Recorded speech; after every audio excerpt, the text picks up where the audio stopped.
కష్టమైన దాన్ని ఆయన తీసుకున్నాడు, సులువైన దానిని మనకి ఇచ్చాడు. ఒకవేళ శరీరానికి ఏదైనా గాయమైతే మారేవాళ్ళమేమో, ఆయన అందుకు ఇష్టపడలేదు కనుక ఇంకా మారలేకపోతున్నామంటారా? ఆయన అందుకు ప్రేమతో ఆయన ఒప్పుకోలేదు కనుక మారలేకపోతున్నామంటారా?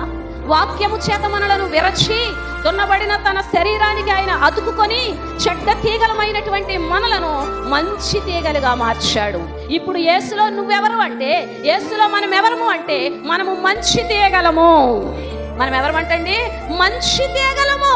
అయితే మంచి తీగ ఏం చేస్తుంది చెప్పాలి? మంచి తీగ ఎలాగుంటుందో చెప్పాలి. మంచి తీగ ఉనికి ఎలాగుంటుందో చెప్పాలి. మంచి తీగ ఆశీర్వాదం ఎలాగుంటుందో చెప్పాలి. నేను మరలా చెప్తున్నాను, దేవునిలో మనం ఎవరము అంటే మనము తీగలమై ఉన్నాము. ఆయన మంచి ద్రాక్షవల్లి గనక తనను తాను పొడవబడిన వాడై, తనను తాను చీల్చుకొనిన వాడై, మనలను ఏకపరుచుకొని మనల్ని మంచి తీగలుగా మార్చుకున్నాడు. అది దేవుని ద్వారా మనకు దొరికినటువంటి గొప్ప భాగ్యం, మొదటి అడుగు. దేవునికి స్తోత్రం. మన జీవితంలో ఈ మొదటి అడిగే లేకుండా పరిగెత్తుకుని వెళ్ళిపోదామంటే ముందుకు పడిపోతాం. జాగ్రత్త సుమా.